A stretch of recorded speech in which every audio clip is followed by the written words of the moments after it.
Next month might come and go without a congressional election, but it will be a far different story in 2010. Already, both political parties are zeroing in on what could be one of the nation's fiercest congressional races, the 2nd U.S. Congressional District right here in the Metro.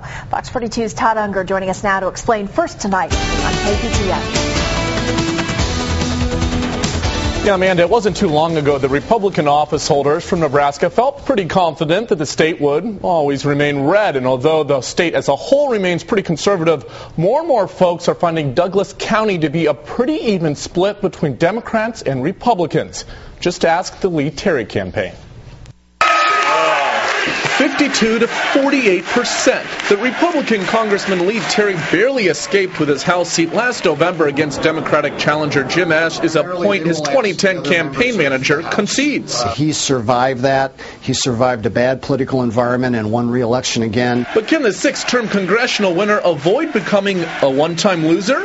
The National Republican Congressional Committee lists Terry as one of 21 Patriot Program members. Incumbent Republicans, the committee says, are likely to be targeted during the 2010 election cycle. Here's a campaign among one of 21 that could have some challenges, so let's help them financially. If you can send them a check, please do it. Terry is also one of 5 congressional Republicans that will benefit from an upcoming Patriot Day fundraiser.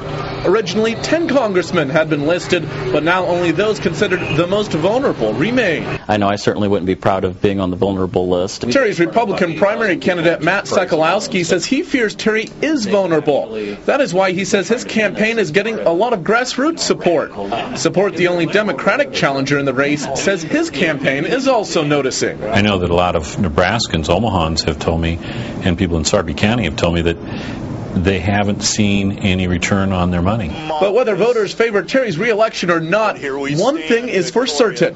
Making the list means making plenty of money. But that doesn't concern you? It's not going to be won in Washington. This is a race for Omahans and people in Sarpy County for the 2nd District, Nebraskans. They'll decide this race. Now, of course, the big question there, just how much money? Well, that figure is probably close to $100,000. That is roughly what each member taking place in the first Patriot Day fundraiser a little bit earlier this summer got.